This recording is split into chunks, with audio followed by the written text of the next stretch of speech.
Anxiety ये शब्द हाल फिलहाल में खूब सुनाई पड़ रहा है। कारण है भाग दौड़ और टेंशन से भरी जिंदगी और खराब लाइफस्टाइल से होने वाली दिक्कतें। आज हम इसके बारे में इसलिए बात कर रहे हैं क्योंकि हमारे व्यूअर रोहन ने सेहत पर एक मेल किया है। रोहन 12th क्लास में पढ़ते हैं। उनका कहना है कि अक्सर एग्जाम से पहले उनका पेट खराब हो जाता है और चक्कर आने लगता है, जबकि उन्होंने ऐसा कुछ भी नहीं खाया होता जिससे समस्या हो। रोहन की समस्या 12th में आने के बाद से और ज़्यादा बढ़ गई है। कुछ समय पहले उन्होंने डॉक्टर को अपनी समस्या बताई। तब डॉक्टर ने उन्हें बताया कि पेट खराब और चक्कर आने की जो समस्या है वो खराब खाने की वजह से नहीं बल्कि एग्जाम को लेकर उनका स्ट्रेस है। अब रोहन चाहते हैं कि हम अपने शो पर स्ट्रेस और एंग्जाइटी से शरीर को होने वाले नुकसान के बारे में बात करें। चलिए डॉक्टर से जानते हैं कि एंग्जाइटी के कारण तबीयत कैसे खराब हो जाती है।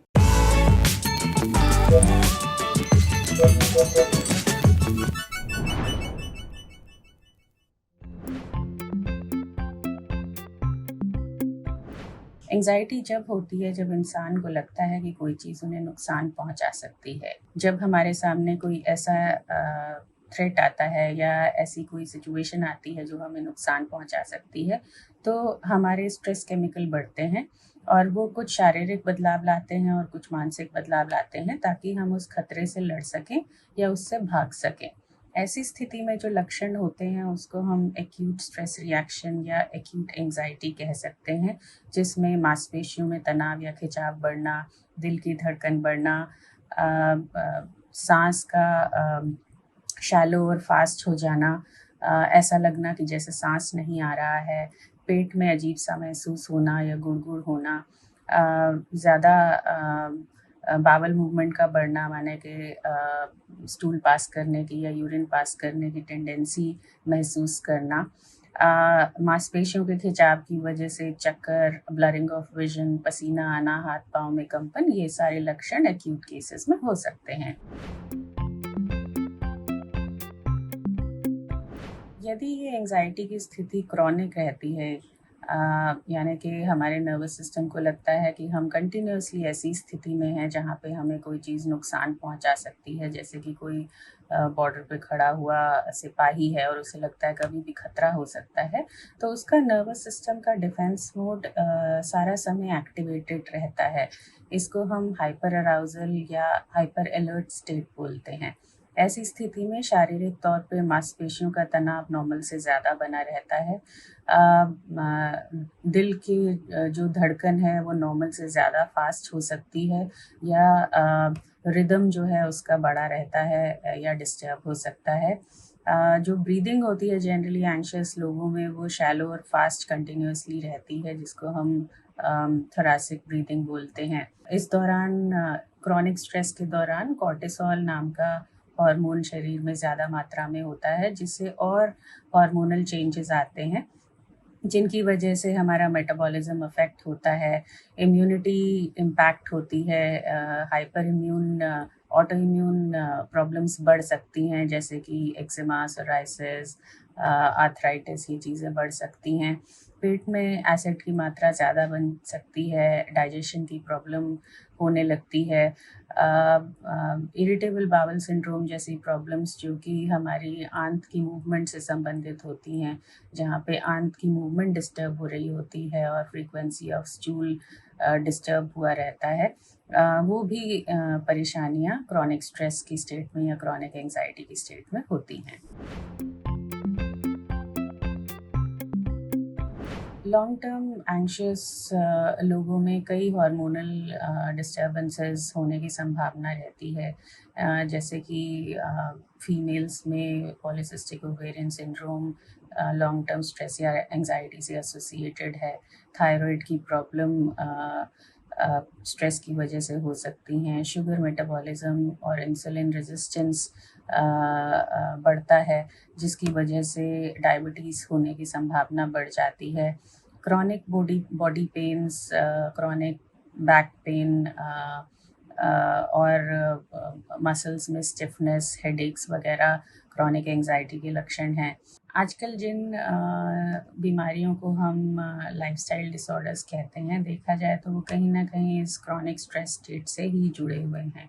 ब्लड प्रेशर की बीमारी, आज आम हो गई है और ज़्यादा यंगर पॉपुलेशन में होती है, जिसका एक कारण क्रॉनिक एंग्जाइटी है, क्योंकि वो हार्ट रेट और रिदम को डिस्टर्ब करने के साथ साथ जो हमारी प्लेटलेट्स की क्लॉटिंग टेंडेंसी है उसको अफेक्ट करता है। जो आजकल देखा जाता है कि इनफर्टिलिटी ज़्यादा कॉमन हो गई है या कंसीव करने में डिफ़िकल्टी हो रही है फीमेल्स को, वो भी क्रॉनिक एंग्जाइटी स्टेट से जुड़ी हुई है।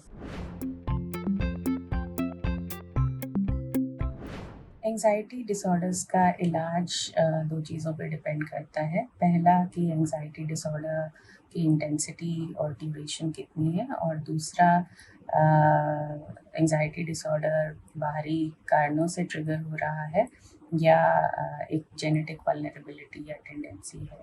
आमतौर पे जब किसी भी तरह के फिज़िकल सिम्टम्स आते हैं तो हम उस स्पेशलिटी के डॉक्टर के पास जाते हैं। तो यदि हमारा दिल की धड़कन हमें ज़्यादा महसूस होती है तो हम कार्डियोलॉजिस्ट को दिखाते हैं, या हमारा पेट में डाइजेशन प्रॉपर नहीं हो रहा होता है तो हम गैस्ट्रोएंटरोलॉजिस्ट को दिखाते हैं।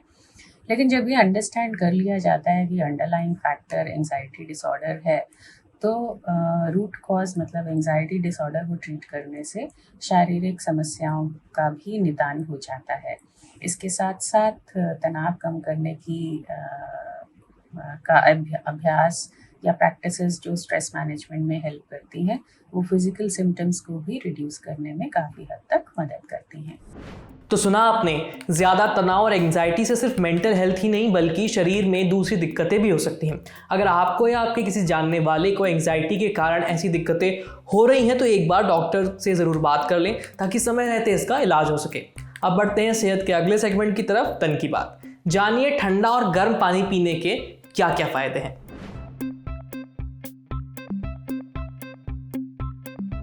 अच्छा डाइजेशन चाहिए, पानी पिए। कब्ज हो गया है, पानी पिए। अच्छी स्किन चाहिए, पानी पिए। पानी पानी पानी। अब तक ये आप समझ ही गए होंगे कि पानी कितना ज़्यादा ज़रूरी है। अब कुछ लोग ये कहते हैं कि गर्म पानी पिए या गुनगुना पानी पिए, तो कुछ कहते हैं कि ठंडा पानी पिए। तो पानी कैसे पीना चाहिए ये जानने के लिए हमने बात की डाइटिशियन अमृता मिश्रा से। डाइटिशियन अमृता ने हमें बताया कि ठंडा और गर्म पानी पीने के अपने अपने फ़ायदे हैं। गर्म पानी पीने से हाजमा अच्छा रहता है, बॉडी से दूषित पदार्थ निकल जाते हैं, बंद नाक में भी गर्म पानी राहत देता है, साथ ही ब्लड सर्कुलेशन को बढ़ाता है और वेट लॉस में भी मदद करता है।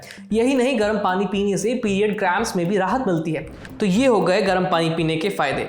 अब बात करते हैं ठंडे पानी की। एक्सरसाइज और हैवी फिजिकल एक्टिविटी करने के बाद ठंडा पानी पीने से बॉडी के टेम्परेचर को कम करने में मदद मिलती है और साथ ही मसल्स को भी आराम मिलता है। ठंडा पानी मेटाबॉलिज्म को बूस्ट करता है, फोकस करने की क्षमता बढ़ाता है, साथ ही लू लगने और हीट स्ट्रोक से भी बचाव करता है। तो पानी ठंडा पिए या गर्म, ये आपको तय करना है अपनी ज़रूरत के मुताबिक, लेकिन ज़रूरी ये है कि आप पानी पिए और अपनी बॉडी को हाइड्रेट रखें। समझे? अब बढ़ते हैं सेहत के आखिरी सेगमेंट की तरफ, खुराक यानी एक झकास सी हेल्थ टिप। जानिए आसानी से बनने वाले प्रोटीन ड्रिंक्स के बारे में। प्रोटीन हमारे लिए बेहद ज़रूरी है क्योंकि ये मसल्स और टिश्यू की मरम्मत करता है, साथ ही शरीर में एनर्जी भी इसी के कारण रहती है।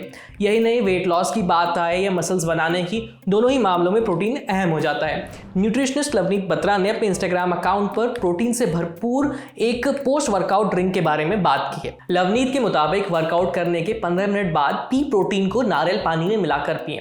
इसे आप घर पर ही तैयार कर सकते हैं। कैसे, बताते हैं। इसके लिए पीली मटर को भून ले और इसे पीस कर पाउडर बना ले, फिर 1 ग्लास नारियल पानी में 2 चम्मच पाउडर को मिक्स कर पिएं। पी प्रोटीन में मौजूद एमिनो एसिड्स मसल्स को रिकवरी करने में मदद करते हैं, साथ ही ये प्रोटीन भूख को कंट्रोल करने वाले हार्मोन्स को रिलीज करने में मदद करता है। यही नहीं, पी प्रोटीन ग्लाइसेमिक इंडेक्स भी कम होता है, यानी ये डायबिटीज़ के खतरे को भी कम करता है। अच्छा, आज सेहत में इतना ही। अगर आप डॉक्टर हैं या आपका डॉक्टर से कोई सवाल है तो स्क्रीन पे दिख रही इस ईमेल आईडी पर अपना सवाल भेज दीजिए। मेरा नाम है आयुष, देखते रहिए ललन टॉक।